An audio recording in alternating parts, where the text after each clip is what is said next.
கொடுத்தா போதும். Okay okay sir, educational loan அதெல்லாம் தரது இல்லம்மா. சார், நாங்க மார்க் ஷீட் கொண்டு வந்திருக்கோம். சொன்னா புரிஞ்சுக்கமா, போமா.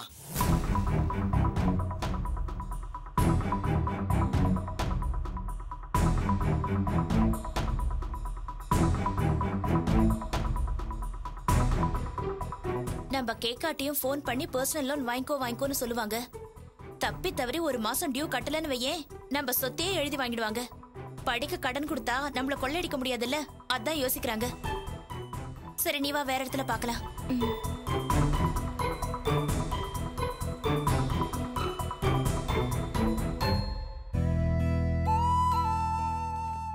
Good morning sir. Good morning. உட்காருங்க. சொல்லுங்கம்மா. சார், இவ என் ஃப்ரெண்டு துளசி. பிளஸ் 2ல 89% எடுத்து பாஸ் பண்ணிருக்கா.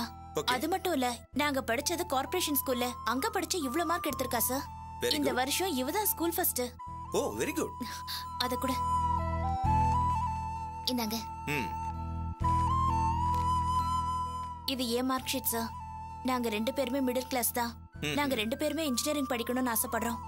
நீங்க தான் சார் எப்படியாவது லோன் வாங்கி தரணும்.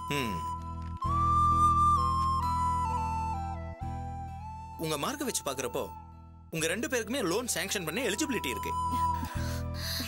அப்படினா எங்களுக்கு லோன் கொடுக்க ஏற்பாடு பண்ணுங்க சார், ப்ளீஸ். உங்களுக்கு லோன் சாங்ஷன் பண்றதுக்கு வெறும் மார்க் மட்டும் பத்தாதுமா, அதுக்குன்னு சில ப்ரொசீஜர்ஸ் எல்லாம் இருக்கு.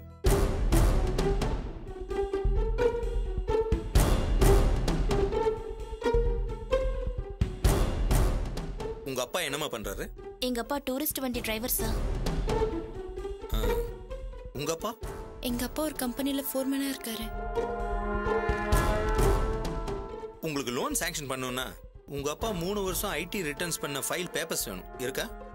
ஐடி சப்மிட் பண்ற அளவுக்கு எங்க குடும்பத்துக்கு அவ்வளவு வசதி இல்ல சார். சரி, சொந்த வீடாவது இருக்கா? இல்ல சார். உனக்குமா? எங்க அப்பாவுக்கு சொந்த வீடு இருக்கு சார், ஆனா வீட்டு பத்திரம் அடமானத்துல இருக்கு. அப்படியா? ஓகே.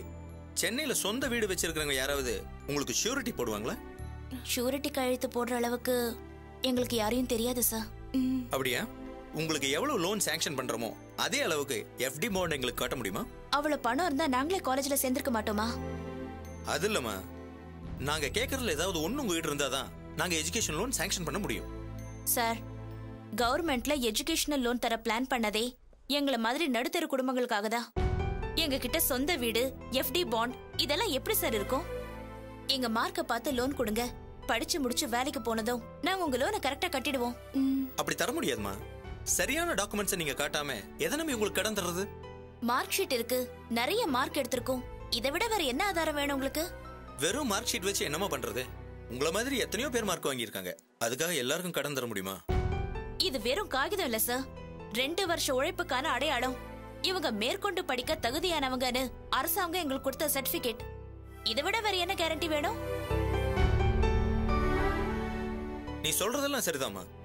எங்க பேங்க்ல நிறைய பணம் இருக்கலாம், அதை நாங்க வெளியே இன்ட்ரெஸ்ட் கொடுத்தோம்னா நிறைய லாபம் சம்பாதிக்கலாம். அதுக்காக தகுதி இல்லாதவங்களுக்கெல்லாம் நாங்க லோன் சாங்ஷன் பண்ண முடியாதுமா. பட் ஒன் திங், நீங்க சரியான டாக்குமெண்ட்ஸோட வந்தீங்கன்னா இமிடியேட்டா உங்களுக்கு லோன் சாங்ஷன் பண்றோம். சார், நல்ல மார்க் எடுத்த மிடில் கிளாஸ் ஸ்டூடெண்ட்ஸ்க்கு அவங்கள அலைய விடாம உடனே கல்வி கடனை கொடுக்கணும்னு மினிஸ்டர் கூட 2 நாளுக்கு முன்னாடி பேப்பர்ல பேட்டி கொடுத்திருக்காரு சார். அவங்க அப்படிதாம்மா சொல்லுவாங்க. நாளைக்கு கொடுத்த பணத்தை வசூல் பண்ண முடியலன்னா எங்க நிர்வாகத்துக்கு யார் பதில் சொல்றது? நாங்க இங்க மார்க்க வச்சு மேல் படிப்புக்கு எப்படியாவது லோனை வாங்கிடலான்னு தான் இங்க வந்தோம். ப்ளீஸ் சார், நீங்க தான் உதவி பண்ணணும். ஏன் மார்க்குக்கு நீங்க கடன் தரலனாலும் பரவாயில்ல, இவ 89% வாங்கியிருக்கா சார். இவளுக்காவது உதவி பண்ண முடியுமான்னு பாருங்க. நீங்க சொல்றது நியாயம்தாம்மா, இல்லன்னு சொல்லல. எதை வச்சு உங்களை நம்பி நாங்க பணம் கொடுக்கறது? ஆம்பளை பசங்களா இருந்தாலாவது அவங்க கடைசி வரைக்கும் படிச்சு முடிச்சு ஒரு நல்ல வேலைக்கு போய் வாங்குற சம்பளத்தை வச்சு எங்க கடனை கட்டிடுவாங்க. நீங்க பொம்பளை பிள்ளைங்களாச்சே, அதுவும் பெரியவங்க துணை இல்லாம தனியா வேற வந்திருக்கீங்க. அப்பா அம்மா அண்ணன் தம்பின்னு யாருமே கூட வரலையே.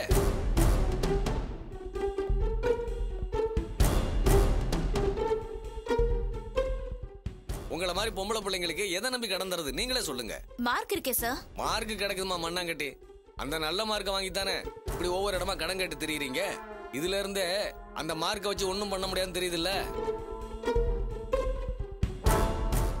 உங்களெல்லாம் நம்பி கடன் தர முடியாதுமா, கிளம்புங்கம்மா. ஏன் சார் இப்படி சொல்றீங்க? எங்க மேல உங்களுக்கு நம்பிக்கை இல்லையா? உங்க மேல நம்பிக்கை இருக்குமா, ஆனா உங்க வயசு மேலதான் நம்பிக்கை இல்ல. உங்களுக்கு கடன் கொடுக்கறதுல நிறைய சிக்கல் இருக்குமா. படிச்சு முடிக்கிறதுக்கு முன்னாடியே உங்களுக்கு கல்யாணம் நிச்சயமாகலாம். இல்ல படிக்க போற இடத்துல உங்களுக்கு யார் கூடயாவது காதல் கீதல் வரலாம். நீங்க பாட்டுக்க படிப்பை பாதியில நிறுத்திட்டு லவ் பண்ற பையன் கூட எங்கேயாவது ஓடி போயிட்டீங்கன்னா அப்புறம் எங்க அதிகாரிகளுக்கு யார் பதில் சொல்றது? எங்க ரிட்டையர்மெண்ட் அமௌண்ட்ல கைய வச்சிருவாங்க. இந்த வயசான காலத்துல உங்களை மாதிரி நாங்களும் கடன் கட்ட அலையணும். அதுக்கு தான் சொல்றேன், ஷூரிட்டி வேணும்னு. புரிஞ்சுக்கிட்டீங்களா? சார், நாங்க அப்படிப்பட்ட பொண்ணுங்க இல்ல சார். 2 பேருமே நல்ல மார்க் எடுத்திருக்கோம். மேற்கொண்டு படிக்கணுங்கிற நியாயமான ஆசையில தான் இங்க வந்திருக்கோம். நாங்க ஏன் சார் காதலிச்சு ஓடி போக போறோம்? ஆம்பளை பசங்கன்னா கடன் தரேன்னு சொல்றீங்க, பொம்பளை பசங்கன்னா உங்களுக்கு மட்டமா போச்சா? எங்களை மாதிரி பொம்பளை பிள்ளைங்க தான் சார் ஒழுங்கா படிச்சு வேலைக்கு போய் கடனை கட்டுவோம். கடனை கட்டினா ஓகே, அதுக்கு முன்னாடி யாரையாவது கட்டிட்டு போயிட்டா யார் அவஸ்தைப்படுறது? எங்க பேங்க்ல இந்த மாதிரி 2-3 கேஸ் ஆயிருக்குமா. அந்த அனுபவத்துல தான் சொல்றேன். இந்த காலத்துல உங்க வயசுல இருக்கிற பொண்ணுங்களை நம்ப முடியாதுமா. சார், முடிஞ்சா கடனை கொடுங்க, இல்லனா கொடுக்க முடியாதுன்னு சொல்லிட்டு போங்க. அதுக்கே பொண்ணுங்களை பத்தி தப்பா பேசுறீங்க? எங்க வயசுல உங்களுக்கு ஒரு பொண்ணு இருந்தா அவளை இப்படிதான் சந்தேகப்பட்டு தப்பா பேசுவீங்களா? என் பொண்ணை பத்தி நீ ஏமா விமர்சனம் பண்ற? பாத்தீங்கல்ல, உங்க பொண்ணை பத்தி சொன்னது உங்களுக்கு கோபம் வருதுல்ல? அதே மாதிரி எங்களையும் பாருங்க சார். காலேஜுக்கு போனா காதல் வந்துரும், எவன் கூடயே ஓடி போயிடுவோன்னு சொல்றீங்களே. உங்க பொண்ணு அப்படி ஓடி போக மாட்டான்னு என்ன சார் நிச்சயம்? சார், ஒரு விஷயம் தெரிஞ்சுக்கோங்க. இவர்தான் உங்க அப்பான்னு உங்க அம்மா சொல்லிதான் உங்களுக்கே தெரியும். பிறந்ததுல இருந்தே நீங்க பொம்பளைங்களை தான் சார் நம்பி இருக்கணும். அப்புறம் ஏன் சார் எங்க மேல சந்தேகப்படுறீங்க? தீபா வா போலாம். நீ சும்மா இரு துளசி. இந்த மாதிரி ஆளுங்களை சும்மாவே விடக்கூடாது. என்னதான் காலம் மாறினாலும், பொண்ணுங்க எவ்வளவு உயர்ந்த நிலைக்கு போனாலும் அவங்க நம்மளுக்கு அடிமைங்கிற புத்தி இந்த மாதிரி சில ஆம்பளைங்களுக்கு இன்னும் மாறவே இல்ல. சினிமால பார்க்க மட்டும் இவங்களுக்கு ஐஸ்வர்யா ராய் வேணும், பொண்டாட்டி மட்டும் அருக்காணி மாதிரி வீட்லயே அடங்கி இருக்கணும்னு இவங்க நினைக்கிறாங்க. இதெல்லாம் சில ஆம்பளைங்களோட மென்டாலிட்டி. ஆம்பளைங்களுக்கு படிக்க லோன் கொடுப்பாரா, பொம்பளைங்களுக்கு கொடுக்க மாட்டாரா? ஏன் தெரியுமா? பொம்பளைங்க படிச்சு வந்துட்டா அப்புறம் அடிமைப்படுத்த முடியாதுங்கிற பயம் தான். யோ தீபா வா போலாம். நீ துளசி பயப்படுற? இந்த ஆள் கடன் கொடுக்கலன்னா என்ன, நம்மளுக்கு வேற எங்கேயும் கிடைக்காதா? வா போலாம். போ. என்ன பகைச்சுக்கிட்டு நீ எங்க போய் லோன் வாங்குறேன்னு பாக்குறேன். இந்த மேலாவுல நீ எங்க சுத்தினாலும் உனக்கு எவனும் கடன் தர மாட்டான். நான் தர விட மாட்டேன். ஹலோ சார், 4 பேரை வாழ வச்சேன்னு சொல்லுங்க, அது பெருமை. 4 பேரோட வாழ்க்கைய கெடுத்தேன்னு சொல்லாதீங்க, அது பெருமை இல்ல. வா. ஏண்டி வந்த இடத்துல வம்புக்கு போற? நான் அவன் கூட வம்புக்கு போனேன். அவன் பேசின பேச்ச பார்த்தல. ஆம்பளைங்களுக்கு கடன் கொடுப்பானா, பொண்ணுங்களுக்கு கொடுக்க மாட்டேன்னு சொல்றான். அதை கேட்டுக்கிட்டு சும்மா இருக்க சொல்றியா? உங்க அப்பா நிறைய மார்க் எடுத்த உன்னை விட்டுட்டு பார்டர்ல பாஸ் பண்ண உன் தம்பியை படிக்க வைக்கணும்னு நினைக்கிறாருல. இவன் உங்க அப்பா எல்லாரும் ஒண்ணுதான். ஆணாதிக்கம் பிடிச்சவங்க. நம்ம நாட்டுல பெரிய பெரிய பதவிக்கெல்லாம் பொம்பளைங்க வந்துட்டாங்கல்ல, அந்த வைத்தறிச்சல் தான், வேற என்ன? இவங்க எல்லாம் எப்படிப்பட்டவங்க தெரியுமா? நமிதா ட்ரெஸ்ஸ குறைக்க சந்தோஷப்படுவாங்க. அதே பொண்டாட்டியோட வெளியில போகும்போது தெரியாம துணி விலகினா கூட என்னடி ட்ரெஸ் பண்ணிருக்கேன்னு சண்டை போடுவாங்க. இந்த மாதிரி ஆம்பளைங்க எப்பவுமே டூயல் கேரக்டர் பண்ணியே பழகிட்டாங்க.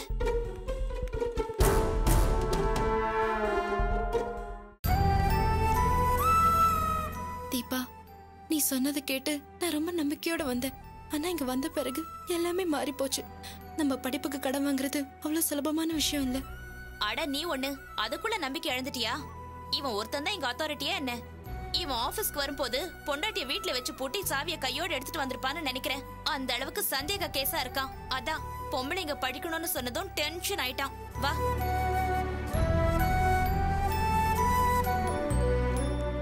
எல்லா இடத்துலயும் கேட்டு பார்த்துட்டோம். இனிமே நமக்கு படிக்க லோன் கிடைக்குமான்னு எனக்கு பயமா இருக்கு தீபா. நடக்கும். ஒரு விஷயம் நடக்கும்னு மனசுல நினைச்சா நிச்சயமா அது நடக்கும். நம்ம மனசுக்கு அவ்வளவு சக்தி இருக்கு. ஏம்மா, என்னம்மா எஜுகேஷன் லோன் கேட்டு வந்தீங்களா? ஆமா, உங்களுக்கு எப்படி தெரியும்? இல்லம்மா, உள்ள பேங்க் லோன் கேட்டு சண்டை போட்டுக்கிட்டு இருந்ததை நானும் கேட்டுக்கிட்டு இருந்தேன். படிப்புக்காக நீங்க எடுக்கிற முயற்சிக்கு உங்களை ரொம்ப பாராட்டுறேம்மா. ஆனா பேங்க்ல அவ்வளவு சாதாரணமா லோன் கிடைக்காதே. இப்படிதான் என் பொண்ணு படிப்புக்காக லோன் கேட்டு எல்லா இடத்துலயும் அலைஞ்சேன், எங்கேயுமே கிடைக்கல. கடைசியில ஆண்டவன் புண்ணியத்துல ஒருத்தரை பத்தி கேள்விப்பட்டு அவர் போய் பார்த்தம்மா. அவர் தான் என் பொண்ணு படிக்க வச்சுக்கிட்டு இருக்காருமா. இப்ப என் பொண்ணு இன்ஜினியரிங் செகண்ட் இயர் படிச்சுக்கிட்டு இருக்கா. அப்படியா? யார் சார் அவரு? அவரு கம்ப்யூட்டர் கம்பெனி சொந்தமா வச்சு நடத்துறாருமா. இந்த மாதிரி படிப்புல ஆர்வமா இருக்கிறவங்கள அவர் தன் கம்பெனில வேலைக்கு சேர்த்து அந்த ஜாபிய ஷூரிட்டியா காமிச்சு பேங்க்ல லோன் வாங்கி தராருமா. அவர் மூலமா உங்களுக்கு லோன் கிடைச்சா நீங்க வேலை செஞ்சுக்கிட்டே படிக்கலாம். அப்படியே சம்பாதிச்சுக்கிட்டே படிச்சோன்னா ரொம்ப வசதியா இருக்கும் சார். இப்ப என் பொண்ணு நிறைய சம்பாதிச்சுக்கிட்டே படிக்கிறாமா. அவ பேங்க்ல வாங்கின லோனை கூட என் கையை எதிர்பார்க்காம அவ சம்பாத்தியத்திலே அடைச்சுக்கிட்டு இருக்காமா. நீங்க ஏன் சார் இங்க வந்தீங்க? நானும் ஒரு லோன் விஷயமா தாமா வந்தேன். என் பொண்ணு தினமும் காலேஜுக்கு பஸ்ல தான் போயிட்டு இருக்கா. வீட்டுக்கும் காலேஜுக்கும் ரொம்ப தூரமா. தினமும் வரத்துக்கு லேட் டைம் ஆயிடுது. அதனாலதான் அவளுக்கு ஒரு வண்டி வாங்கி கொடுக்கலான்னு வெஹிக்கிள் லோன் கேட்டு வந்தம்மா. அவ என்னவோ பஸ் பாஸ் இருக்கு, நான் பஸ்லயே போய்க்கிறேன்னு தான் சொல்றா. எனக்கு தான் மனசு கேட்கலம்மா. அவ படிப்புக்கு தான் என்னால எதுவும் பண்ண முடியல. அவளே வேலையும் பார்த்துக்கிட்டு பேங்க் லோனையும் அடைச்சிக்கிட்டு இருக்காமா. ஏதோ என் சக்திக்கு அவளுக்கு ஒரு 2 வீலராவது வாங்கி கொடுக்கலாம்னு நினைச்சுதான் இங்க வந்தம்மா. அப்பதான் நீங்க லோனுக்கு அலையறத பார்த்தேன். அப்போ என் பொண்ணு லோனுக்காக அலைஞ்சதே எனக்கு ஞாபகம் வந்ததுமா. அதான் என்ன ஏதுன்னு விசாரிச்சுட்டு போலான்னு வந்தேன். ரொம்ப தேங்க்ஸ் சார். நாங்க அவரை பார்க்கணும். அவர் யாரு, எங்க இருக்காருன்னு சொல்லுங்க, நாங்க போய் அவரை பார்க்கறோம். இல்லம்மா, அவர் 3 நாள் முன்னாடி தான் கம்ப்யூட்டர் கம்பெனி விஷயமா மலேசியா போயிருக்காரு. அவரு வந்துட்டாரான்னு தெரியல. அவரை கேட்காம அவர் நம்பர் உங்களுக்கு தர முடியாது. அப்புறம் என்னதான் தப்பா நினைப்பாருமா. அப்புறம் எப்படி சார் நாங்க அவரை காண்டாக்ட் பண்ண முடியும்? அவரை எப்படி நான் பாப்பமா. அவரை பார்க்கும்போது உங்களை பத்தி சொல்றேன். அப்ப நீங்க வந்து பாருங்க. இந்தாம்மா என் விசிட்டிங் கார்டு, இதை கையில வச்சுக்கோங்க. நாளைக்கு என்ன காண்டாக்ட் பண்ணுங்க. சார், நீங்க தான் எங்களை பத்தி அவர்கிட்ட சொல்லணும். நாங்க படிக்கணும்னு ஆசைப்படுறோம். இந்த ஒரு உதவியை மட்டும் நீங்க பண்ணீங்கன்னா உங்களை நாங்க எப்பவுமே மறக்க மாட்டோம் சார். இதுல நான் ஒரு போஸ்ட்மேன் மாதிரி தாமா.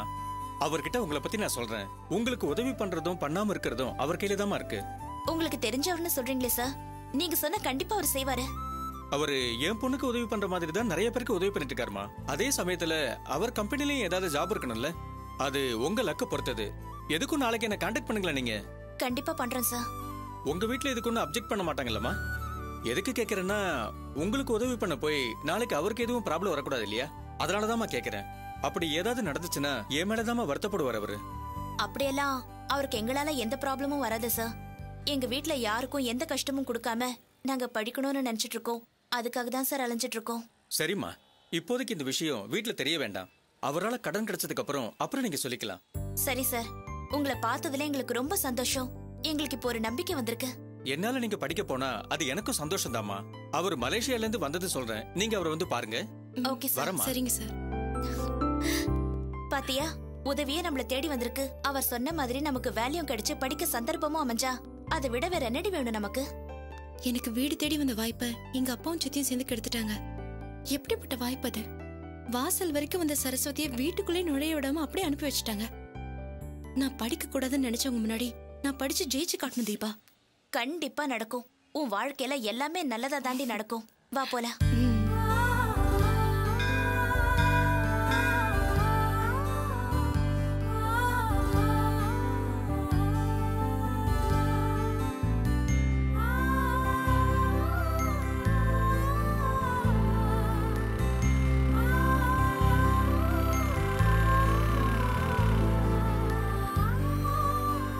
பாட்டி நம்மள காணுமே ரொம்ப நேரமா எதிர்பார்த்துட்டு இருந்திருப்பாங்க.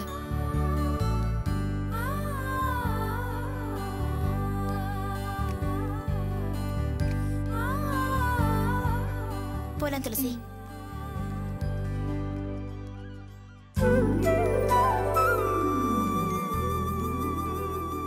பாட்டி ஏதாவது சாப்பிட்டியா? சஷ்டி என்னைக்கு நான் என்னைக்கு சாப்பிட்டு இருக்கிறேன்.